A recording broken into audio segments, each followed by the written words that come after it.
Kathy Calvin. I'm the CEO of the UN Foundation. And thank you for being here with us. You had a lot of choices, as they say on the airplane, and you chose to fly with us, so we're delighted. And I'm pretty sure you did because you may see the same big vision we do for the use of mobile technology in development broadly and in healthcare very specifically. And as you know, there's over 5 billion subscribers around the world today. And the growth and the activity and the excitement is largely in the developing world. And so this group of panelists has all been thinking about what do we do to take advantage of that phenomenon that's already there. It's a technology that's already in use. And how do we apply it for all the things that we know are challenges? And largely, those of us who've been working in the health field have been thinking about how do you, instead of trying to get a person to a healthcare facility into where the services are, how do we shorten that distance through technology so that we can bring the services and the technology to the people rather than going to the expensive cost of building clinics and roads and all the other things that it would take to get health care to the farthest reaches. So we talk about bringing now health to the farthest reaches of the mobile network and thinking of it in that reverse way. So it's an exciting time. Several of the panelists here are members of something called the mHealth Alliance, which started about 3 years ago as people came together to say, what can we do to ensure that this growing set of pilot programs and ideas around mobile health really are shared broadly with each other and are looking for what we can do to break the hurdles and expand the access to mobile networks. So we formed the mHealth Alliance to be a convener, a thought leader, and a place where shared ideas can come together. And if you want to learn more about it, it's mhealthalliance.org, and we'd be delighted to have you join us and sort of share some of the vision. So we've got a great group of panelists. We're going to break this session into 2 parts. The first is the sunshine. It's all the opportunity and big ideas and excitement that we think is out there. And the panelists will talk about this from their different perspectives and give you a sense for why there's such enthusiasm for the thought for using mobile in healthcare. And then we're going to bring the rain in a little bit and just talk about what are the hurdles, what's it going to take to go to scale, and especially where philanthropy has a role to play. So I'm going to ask Patty Mechael to start. Patty is the Director of Strategic Application of Mobile Technology for Public Health and Development at the Earth Institute at Columbia University. Then I'm going to turn to Bas Hoefman, who's the founder and director of Text to Change. He's built open source software that's being in use in a lot of countries around the world. Then to Clint McClellan, who's the Senior Director of Business Development Wireless Health at Qualcomm, a major mobile phone developer. And then finally, Cristiana Falcone, who is the Principal Advisor to the Inter-American Development Bank and has worked with the World Economic Forum and others. So it's a really great panel of folks who have lots of different perspectives, and I look forward to hearing from them myself. So Patty, I'll turn to you first. Sure. First of all, I just wanted to thank the Global Philanthropy Forum for inviting me to participate in this event. I've learned a lot in the last few days and made some really great connections, so I'm very excited to be here. And I would just like to sort of spend the next few minutes giving an overview of sort of the trends that we have seen emerge over the course of the last 10 years in mHealth. And so for a lot of people, mHealth is something that has only emerged in the last year or 2 years.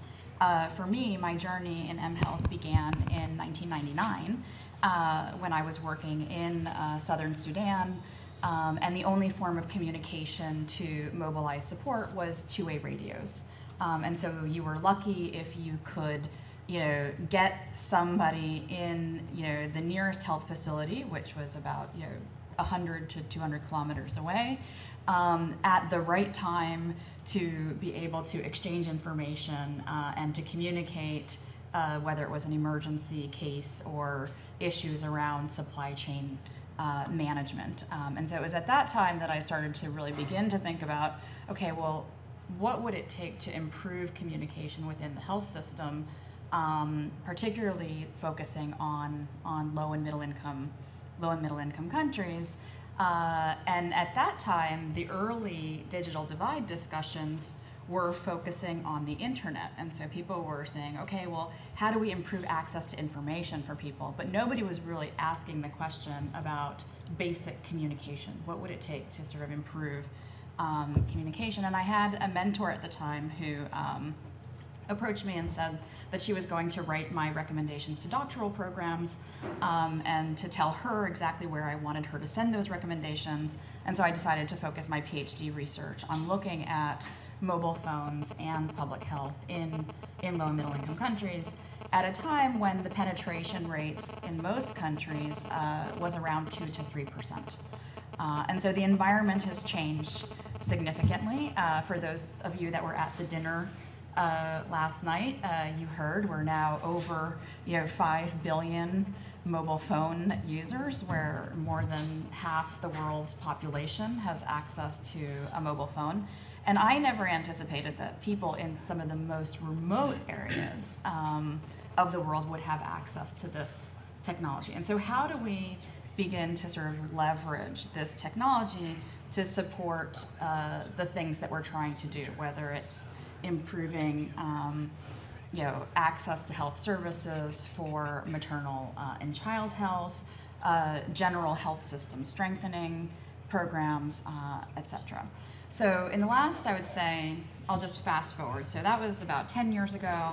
About 5 years ago, the computer science community began to look at the development of applications to support health, and really looking at ways in which different tools could be leveraged to support healthcare. Many of them were interested in low and middle income countries, so you started to see things like the work of Datadyne and the EpiSurveyor program, the work of AED Satellite, with their sort of PDA type programs. And now we're at a phase where there are lots of tools and lots of applications out there that can be leveraged, including those of text to change, some of the work that Clint will talk about around remote diagnostics. But how do we make sense of this? And so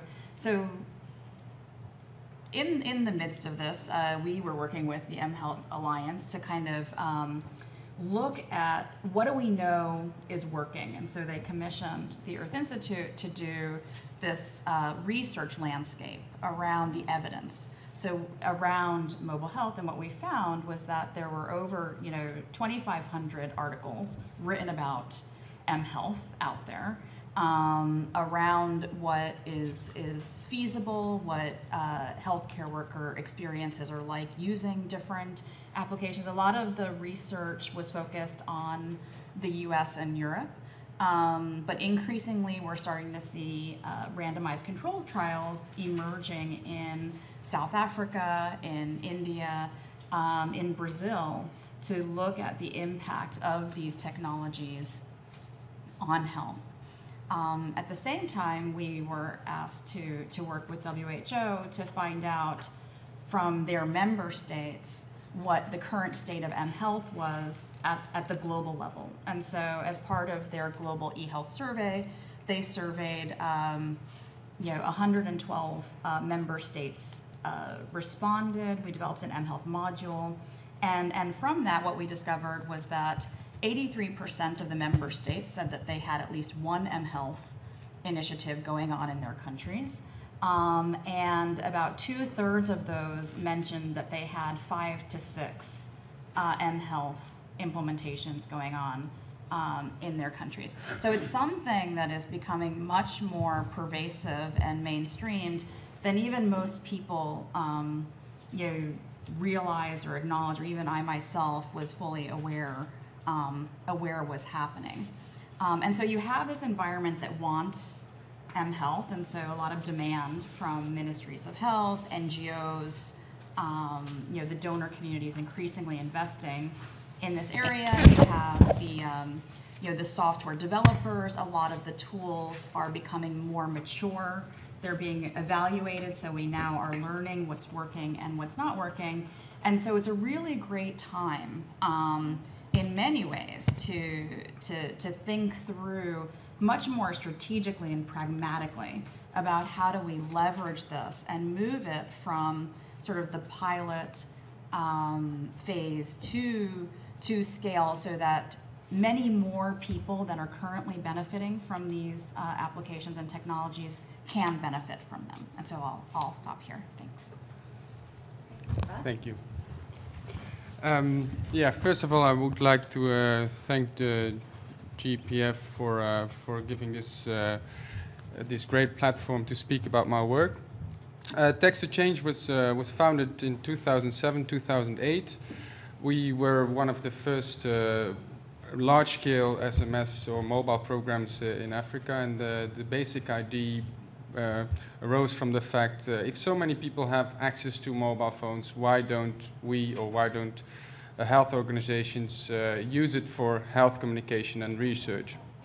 At the time, I was working at a bank, ING Bank. I had a pretty good job, although I was a bit bored. So, and I think I would have been fired right now because it was in 2008. And so I shared it with a friend of mine who's much more technical than I am. And he also said that, yeah, that could be a good idea. So we together founded Text to Change, and we secured a grant from Merck Sharp and Dome, the pharmaceutical company, and they recommended us to start a project in Uganda.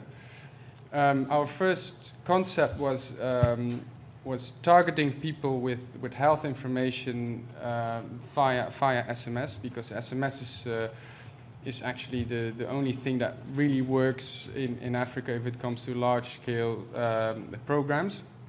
So we compiled an SMS quiz targeting 15,000 people from a partnering mobile provider with multiple choice questions on HIV/AIDS, and we worked together with a local partner, AIDS Information Center, who provided us with the content. The aim of that program was to encourage people to go for health service, go for AIDS testing. And secondly, we wanted to do a playful and an entertaining way of awareness creation. Linked to that quiz, we combined the quiz with incentives, so people are eligible to win airtime and mobile phones.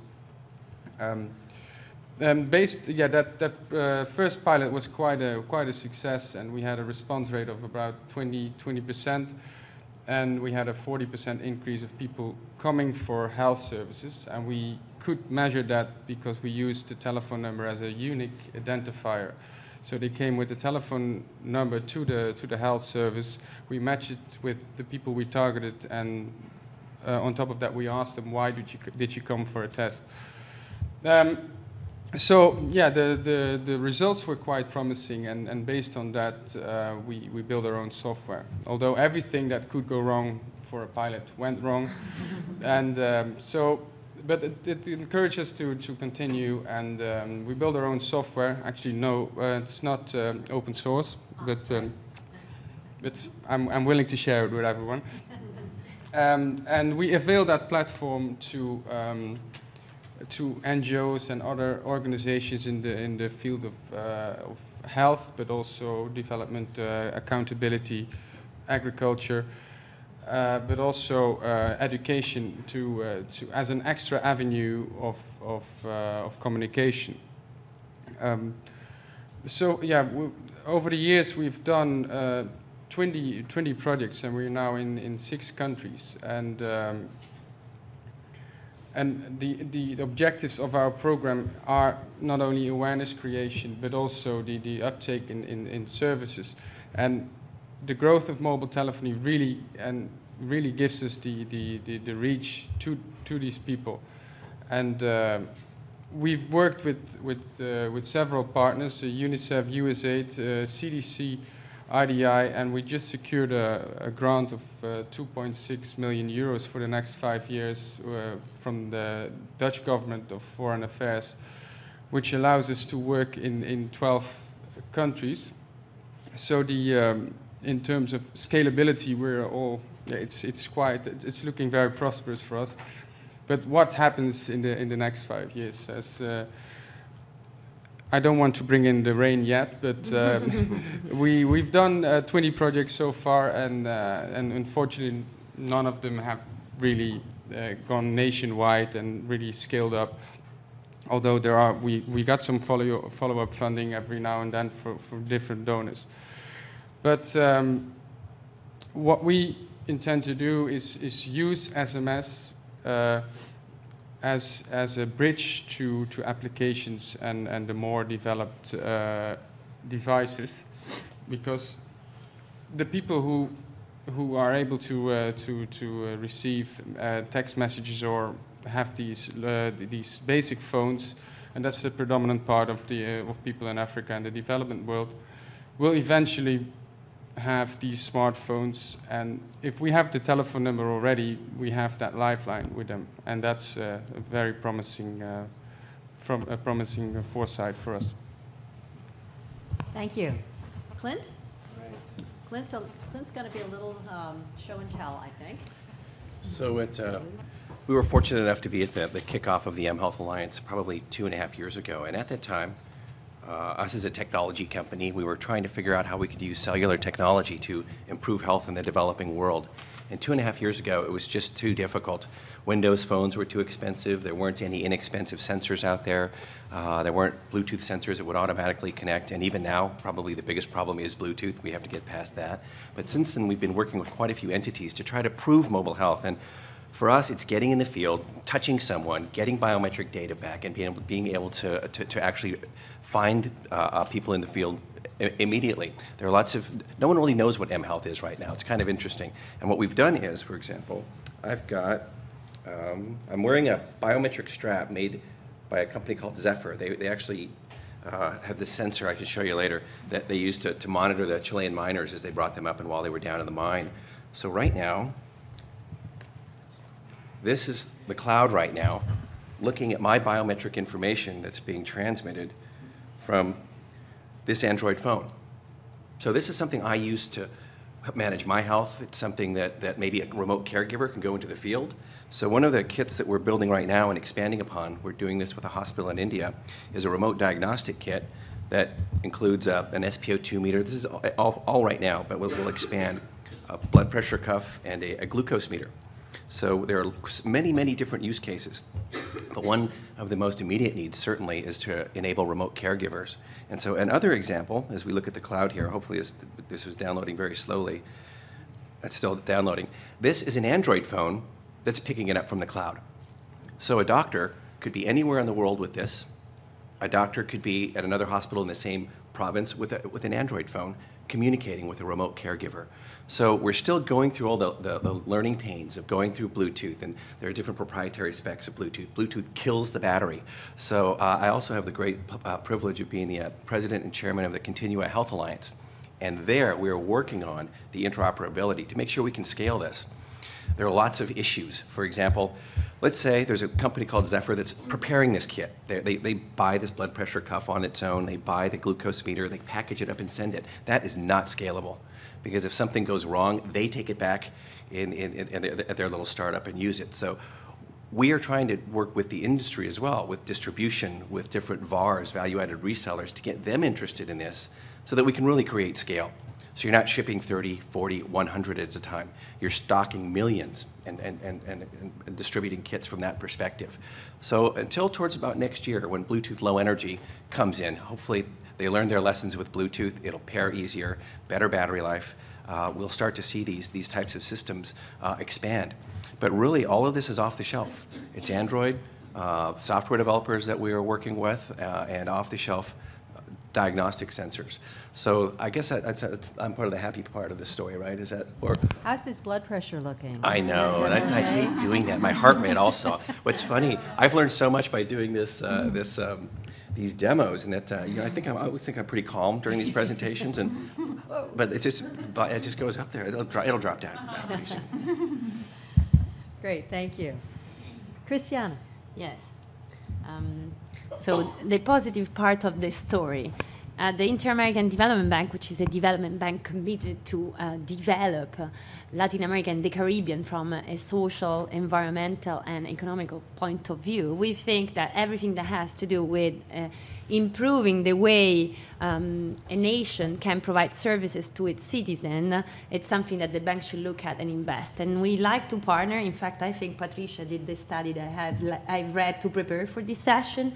And we look at technology, grassroots technology and solution like the one Bas has talked about. And we like to partner with the private sector because they come in with a lot of experience and effectiveness in implementing this.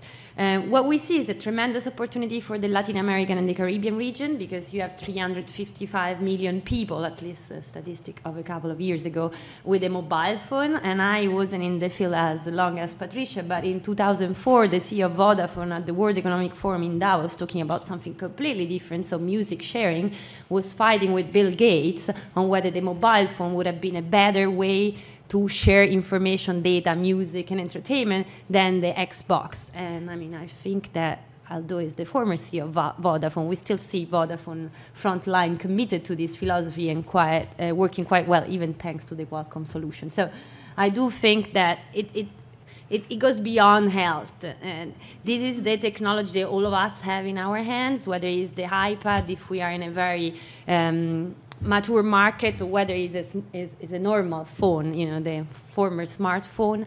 These are tools that we would like to look at and put some analysis around. But the tool in itself is useless unless it's not utilized within a wider context. And in the sense of health, then we have to look at the health system. So we go back to basic.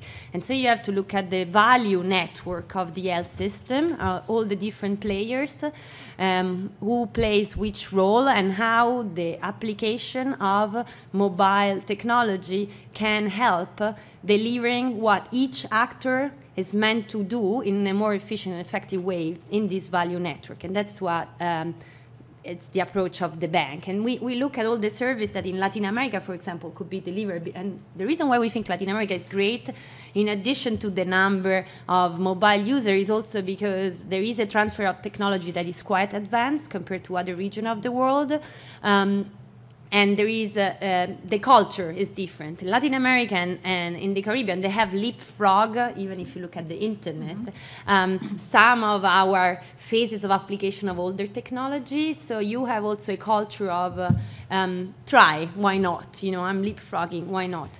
There is a lot of inequality within the region, so we do have pockets of very poor areas where the health services, even the traditional one, are really bad. So again, why not try to solve it with a more advanced approach rather than importing the old system? So we are very excited about it. And we think it can be used for surveillance, for information, for consultation, for education, for monitoring, for diagnostics. So we don't look only at a particular application. We look at it, as I said, in a value network and to improve the health system. And this is the positive part. Then I have a lot of other challenges, not negative. And maybe you'll come back and talk Haiti as well. So yes, that's a great overview of the range of opportunities. And Cristiana did a great job of sort of doing the scope from texting all the way through to the integrated health systems that we see enormous potential. But let's now shift to some of the challenges. And so maybe look first at the commons and how this has moved from being just specific pilots to taking it to scale on a commons, then talk a little bit about how do we create the market, because this is really a place where philanthropy and even government assistance alone probably can't do enough. It really needs to be core to the way the market works. And finally, where does philanthropy fit? This is such a big space with big players. Is there a role for philanthropy? And we would argue yes, of course, but I'd like to hear from the panelists. So maybe we'll go in just the same order if everybody's comfortable with that. Patty, if you can go first. Sure. I think one of the major challenges that we're finding is that some of the initial donor streams that were coming in to support mHealth were coming from outside of the private sector and outside of the public sector. So it was more sort of private foundations that were providing resources to support mHealth. And so a lot of the mHealth implementations were not necessarily mainstreamed within the public health systems in the countries that were meant to benefit from these technologies, which made sense in the beginning because it was still a very new innovation. People didn't know what worked or what didn't, but we're now starting to see the need to sort of bring it back into the formal health system, public and private health system, but then also to really examine what the role of industry should be. One of the key players in all of this are the mobile phone operators. They have the largest reach in most of the countries in which we're working, and they're delivering services at scale. And government similarly is delivering services at scale. And how do we sort of bridge the two, and then leverage the great work that organizations like Text to Change, the technologies that Qualcomm is developing. And then one of the things that Cristiana didn't mention earlier was that the IDB has this wonderful program called Mobile Citizen, which is sort of aiming to do a lot of these things, and sort of building the bridges between sort of the different major stakeholders. I think the other sort of barrier that we have seen is that a lot of the initial investments have been single point, single focus investments. So, projects that focus on malaria only or HIV only. And what we're seeing even more holistically in the global health sphere is this movement towards health system strengthening. The same health worker or the same citizen in the community is dealing with a multitude of issues. And how do we create platforms and an environment that enables them to access the different types of information that they need when and where they need it the most? And this involves all sorts of policy implications, whether it be around data standardization and or enterprise architectures to make sure that all the different tools that are being implemented are interoperable, which I never thought in my entire career that I would get excited about things like interoperability and making sure that different technologies can talk to each other, or making sure that people are using the same ID systems, so that a person coming into one of the clinics in a Millennium Village project, where a lot of the work that I do is focused on, but then may go to a Grameen Foundation supported implementation in the north of Ghana, can have their medical information follow them from place to place. It's something that we don't even have here in the United States, but it's something that a lot of governments throughout the world are now looking into, contemplating, and taking very seriously as they think through the role of technology to support their health systems. So Patty, do you see philanthropy playing a role in some of these pilots like Millennium Promise or Grameen? Is that one place people might look? Sure. So I think philanthropy, I think we still need support for innovation. I don't think that we can ever stop finding new ways of doing the things that we want to do and accelerating the things that we want to achieve. I think in terms of the mainstreaming piece, a lot of this will get taken up by private industry, by governments, by bilaterals investing in much larger programs. And I feel like the role of philanthropy could best be used around the commons, looking at things like supporting the enabling environment. So supporting things like looking at data standardization, looking at interoperability issues, the things that are going to have an impact on any mHealth implementation that sort of comes on the horizon, and then also investments in impact evaluation. I feel like one of the areas that's been quite challenged is that while the evidence base is growing and there's greater investment in research, it's not being done in a very systematic or pragmatic way. And this is another way that I think philanthropy could support sort of the advancement of this work. Great, thanks, Bas. Thank you. Yeah, I think what I just mentioned as well, that the overcoming the pilot phase, that's one of the biggest challenges I have in the field. In Uganda, for example, we have have had over 50 mHealth pilots in the country, and none of them has really scaled up. So yeah, that's what we call a pilotitis, the disease of the pilot. But as Patty also mentioned, how to work with the operator. We've worked with many operators, and we now have a partnership with Orange. But what we want to bring the services to all the people from all providers. So if you partner with a provider, it's really hard to make sure that that particular provider doesn't want to be the flagship of that program. So you can't exclude other people from other providers. But we have to understand that providers are commercial organizations, and they are in for the money. And if we want to work together with them, we have to respect that in a way that it's beneficial for both parties. And then again, the operators are becoming more and more interested in mHealth, but they are not the experts. So the challenge for us is to bring people from various parts of the value chain together and approach the government together in order to have a policy in place that supports mHealth and makes it beneficial for all of us. And who's going to pay for mHealth in the end? So our services now are free of charge, and people like to participate in our programs. They like to seek for health information, but we've never tried to charge them for that. So that's another challenge for us as well. But what comforts me that people are willing to pay for information. In Uganda and in Kenya, people pay quite a lot to receive football information on their phone, religious information on the phone. So it's a matter of prioritizing what kind of information do you want, and do you want to pay for it?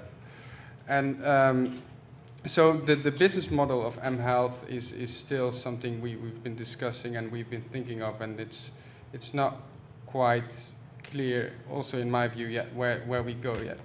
But what we do now as well is include private companies as well. So we have a program where we disseminate health information in communities where big sugar factories or the Coca-Colas or beer breweries are operating, and we ask these organizations that if they want to pay for us disseminating health information, and in return we offer them the opportunity to use the same channel to communicate about crops, about all kinds of information they want to bring across.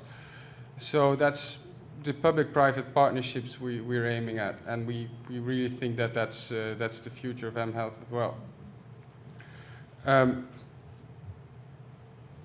Where does philanthropy come in? I really think in the startups. First, look at what kind of health program is it? What's the aim? Or don't just do a health program or an mHealth program just because it's fashionable or just because you can. Because we've done many programs where actually there was no idea behind why do people want to use mHealth. They just because it's quite a fashionable thing, so let's use mobile telephony for health communication. And my question to them, what's your aim? And I never had a clear answer with some of our partners. I don't mention the names. And so in the beginning, we were always the ones that emphasized the fact that the data we gather via SMS that's one of the things that adds value to the program. And in terms of the philanthropy, I think there are many good initiatives, and I think definitely in the startup phase, we need donors in order to set up a company or an organization that uses mHealth, and as soon as it becomes profitable, the donuts obviously are not needed anymore. But we need the seed money in order to start up. My turn. So I guess I heard a couple things. One was the operator, and the other was philanthropy. So much of this has to be self-sustaining, and what we really need to find are the business models, no matter where they are. They're very unique, a lot of them. In the Philippines, an operator there is looking to basically broker deals with nurses that can be trained that will go into the field. They might buy a kit like this. We'll find a much less expensive one, and they make money. They charge per checkup. For women at risk problem pregnancies, there might be a savings account that they can draw upon, a Grameen-like savings account where they put money away before they're pregnant. So lots of different business models are arising, so you have to find the right one. And so to me, philanthropy, since everyone in this conference is out looking for the people in need and looking at a lot of these developing regions, you're the eyes and ears on the ground, and you could, in financial terms, be the angel investors. Now, the problem with an angel investor is you will lose your money. That's what always happens. So if anyone ever comes to you and asks you for an angel deal, don't do it. So anyway, but on the other hand, on the bright side, here what you're able to do is kickstart an entity, and you also need to look at the feasibility, but then bring industry in. And we were talking earlier about the mHealth Alliance, and that could be a great forum to actually put the different parties together. So I think there's a big need for philanthropy because you're the eyes and ears. And the operators are interesting, the cellular operators, because they're finally now realizing that that cellular solutions can begin to improve health. And they're looking at a lot of the systems and companies that we're looking at. And they're not afraid anymore like they used to be, even in the US. Verizon, Sprint, and AT&T are all looking for solutions. And some of it is that it's business. If they can get another $2 per month to have a connected device out there, that's great.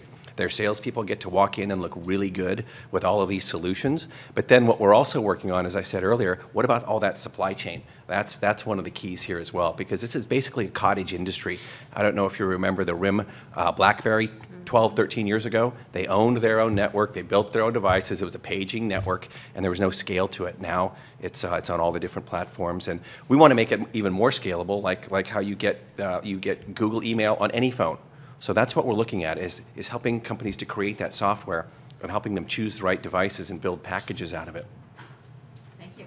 Cristiana. So we, from the analysis that a lot of experts have done for us, we think that the solution that work the best are the citizen-centric solution, where you put the patient, if you want, but the user at the center, and then all the service provider, from the Minister of Health to the healthcare provider to the mobile network operator to the device maker to the software maker, all around. And so that's like the center, the human being, once again. And so it's not very easy to create partnership, and that's the big challenge that we see, although we have an office for partnership. That's the one I belong to with Mechael, who sits here, to create the kind of positive cycle among all the players that you call the value chain. I like to call it value network, because I think we move ahead from this linear chain approach. But it's still not easy. And that was the biggest challenge in Haiti, for example, because we had a lot of offer to help in the aftermath of the earthquake, from very major players to very little local players. And you all know how difficult it is on the ground. Has been difficult from a political point of view, from a coordination point of view. We're getting there, but the metrics, because not everybody can be in the same partnership, whether we want it or not. It's a little bit like dating. You know, you date at the beginning, but then you marry one, hopefully, not three. And so creating these metrics it's quite difficult. And if you have been in the session on the Girls Effect, you got a fantastic example of partnership between Nike and DFID. And by the way, the bank work also with both, where they'll tell you which were the challenges. It's a cultural challenges, it's a value challenge, but what kept them together was the final goal. So in this case too, it's the final goal, but the final goal in Latin America for us, as I said, we are very positive, although there are a lot of threats that have to do with the health system itself, have to do with this fragmented smartphone type of devices, the interoperability that Patricia mentioned, that's a big problem. And then there are like micro problems like security and privacy, which are not only related to health, it's the entire data market that is looking at that. I mean, we have problem in this country and in my own, I'm Italian.